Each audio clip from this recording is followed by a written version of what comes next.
was a dark and soundless day near the end of the year, and clouds were hanging low in the heavens. All day I had been riding on horseback through country with little life or beauty, and in the early evening I came within view of the house of Usher. I do not know how it was, but with my first sight of the building, a sense of heavy sadness filled my spirit.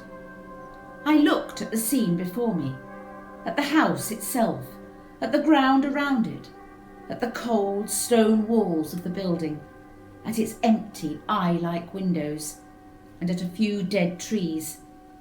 I looked at this scene, I say, with a complete sadness of soul, which was no healthy earthly feeling. There was a coldness, a sickening of the heart, in which I could discover nothing to lighten the way I felt.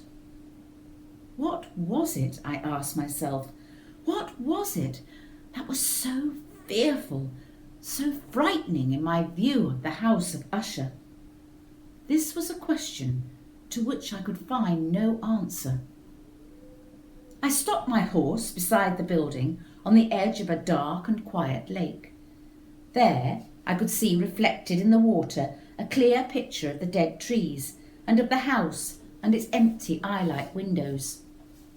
I was now going to spend several weeks in this house of sadness, this house of gloom. Its owner was named Roderick Usher. We had been friends when we were young, but many years had passed since our last meeting. A letter from him had reached me, a wild letter which demanded that I reply by coming to see him. He wrote of an illness of the body, of a sickness of the mind, and of a desire to see me, his best and indeed his only friend.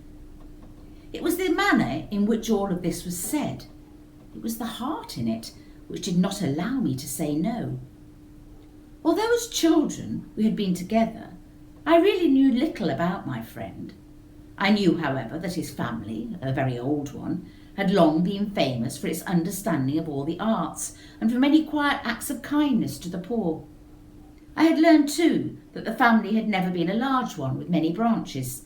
The name had passed always from father to son, and when people spoke of the house of Usher, they included both the family and the family home. I again looked up from the picture of the house reflected in the lake to the house itself.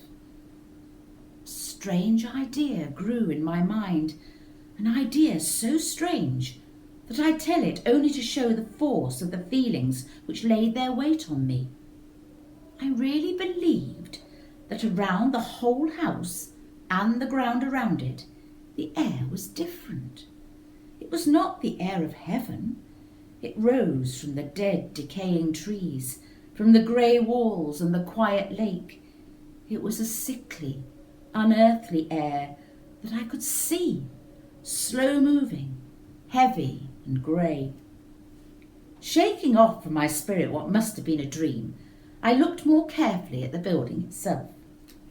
The most noticeable thing about it seemed to be its great age. None of the walls had fallen, yet the stones appeared to be in a condition of advanced decay. Perhaps the careful eye would have discovered the beginning of a break in the front of the building, a crack making its way from the top down the wall until it became lost in the dark waters of the lake. I rode over a short bridge to the house.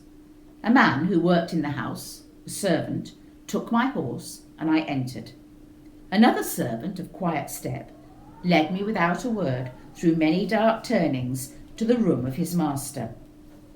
Much that I met on the way added, I do not know how, to the strangeness of which I have already spoken. While the objects around me, the dark wall coverings, the blackness of the floors, and the things brought home from long-forgotten war, while these things were like the things I had known since I was a baby, while I admitted that all this was only what I had expected, I was still surprised at the strange ideas which grew in my mind from these simple things. The room I came into was very large and high. The windows were high and pointed at the top, and so far above the black floor that they were quite out of reach. Only a little light, red in colour, made its way through the glass and served to lighten the nearer and larger objects. My eyes, however, tried and failed to see into the far high corners of the room. Dark coverings hung upon the walls. The many chairs and tables had been used for a long, long time. Books lay around the room, but could give it no sense of life. I felt sadness hanging over everything. No escape from this deep, cold gloom seemed possible. As I entered the room, Usher stood up from where he had been lying and met me with a warmth which at first I could not believe was real. A look, however, at his face told me that every word he spoke was true. We sat down, and for some moments, while he said nothing, I looked at him with a feeling of sad surprise. Surely no man had ever before changed as Roderick Usher had. Could this be the friend of my early years? It is true that his face had always been unusual. He had grey-white skin, eyes large and full of light, lips not bright in colour but of a beautiful shape, a well-shaped nose, hair of great softness, a face that was not easy to forget. And now the increase in this strangeness of his face had caused so great a change that I almost did not know him. The horrible white of his skin and the strange light in his eyes surprised me and even made me afraid. His hair had been allowed to grow, and in its softness it did not fall around his face, but seemed to lie upon the air. I could not, even with an effort, see in my friend the appearance of a simple human being. In his manner, I saw at once changes came and went, and I soon found that this resulted from his attempt to quiet a very great nervousness. I had indeed been prepared for something like this, partly by his letter and partly by remembering him as a boy. His actions were first too quick and then too quiet. Sometimes his voice, slow and trembling with fear, quickly changed to a strong, heavy, carefully spaced, too perfectly controlled manner. It was in this manner that he spoke of the purpose of my visit, of his desire to see me, and of the deep delight and strength he expected me to give him. He told me what he believed to be the nature of his illness. It was, he said, a family sickness, and one from which he could not hope to grow better. But it was, he added at once, only a nervous illness, which would without doubt soon pass away. It showed itself in a number of strange feelings. Some of these, as he told me of them, interested me, but were beyond my understanding. Perhaps the way in which he told me of them added to their strangeness. He suffered much from a sickly increase in the feelings of all the senses. He could eat only the most tasteless food.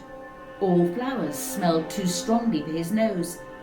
His eyes were hurt by even a little light, and there were few sounds which did not fill him with horror. A certain kind of sick fear was completely his master. "I shall die," he said. "I shall die. I must die of this fool's sickness. In this way and no other way, I shall be lost. I fear what will happen in the future, not for what happens, but for the result of what happens. I have indeed no fear of pain, but only fear of its result, of terror. I feel that time will soon arrive when I must lose my life, and my mind, and my soul, together, in some last battle with that horrible enemy, fear."